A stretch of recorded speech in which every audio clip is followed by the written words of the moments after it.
Pengadilan Negeri Jakarta Timur menggelar sidang perdana kasus ijazah Jokowi dengan terdakwa Tifauziah Tiasuma atau Dr. Tifa. Jaksa saat itu mendakwa Dr. Tifa melakukan pencemaran nama baik terkait tuduhan ijazah palsu Presiden ke-7 RI Joko Widodo. Dalam dakwaan, jaksa menyebut Dr. Tifa menuding ijazah Jokowi palsu karena menemukan berbagai kejanggalan. Jaksa menyatakan UGM, Universitas Gadjah Mada, telah memastikan Jokowi merupakan lulusan Fakultas Kehutanan.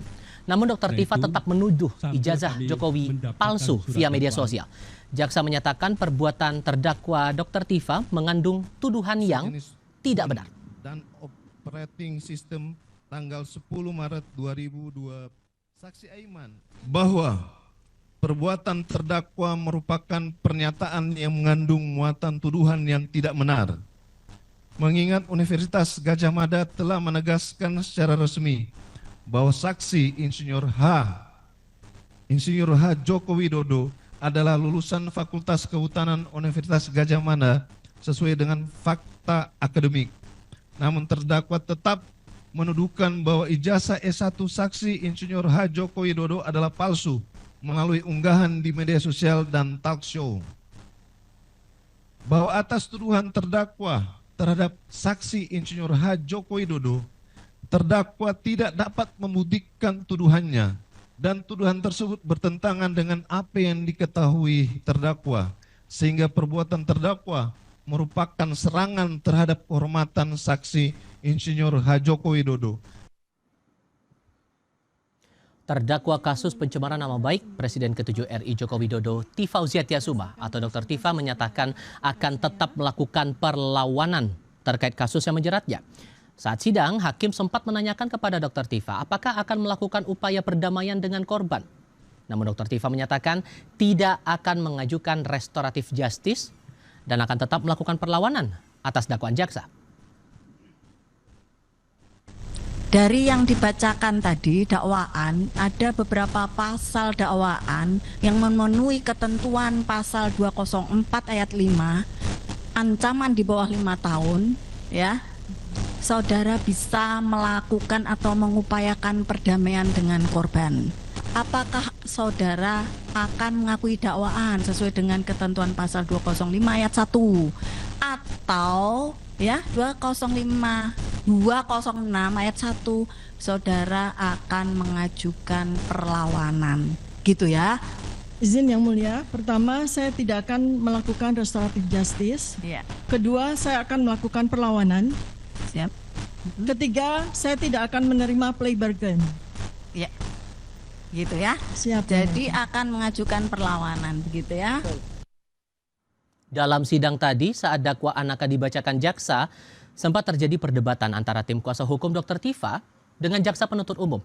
Tim hukum Dr. Tifa mengajukan keberatan kepada majelis hakim karena belum menerima surat dakwaan dari jaksa penuntut umum.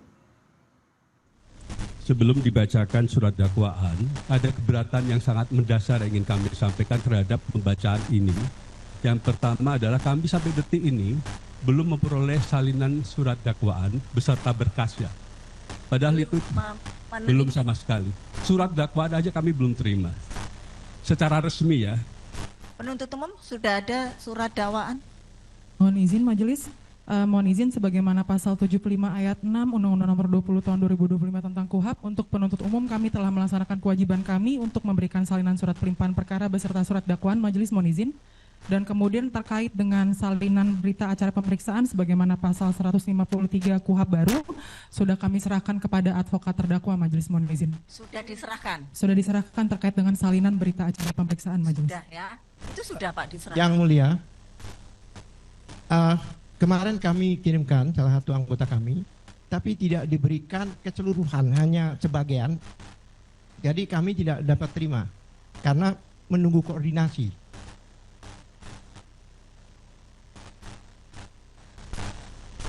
Menunggu koordinasi. Terdakwa sudah menerima surat dakwaan? Belum. Dakwaan sudah. Belum. Berita acara BAP yang belum. Lah itu BAP katanya sudah diserahkan. Maaf, dakwaan belum. Surat undangan. Belum. Baru surat undangan. Penuntut umum itu sudah mengenal kami sejak beliau masih tersangka. Kami sudah menjadi advokatnya ketika masih tersangka.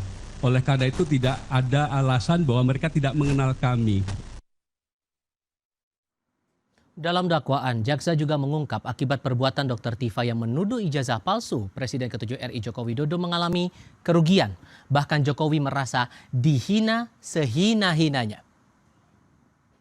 Bahwa akibat perbuatan terdakwa tersebut, saksi Insinyur H. Joko Widodo mengalami kerugian imaterial, yaitu tercemarnya nama baik saksi Insinyur H. Joko Widodo secara personal, merasa telah dihina sehina-hinanya dan direndahkan serendah-rendahnya.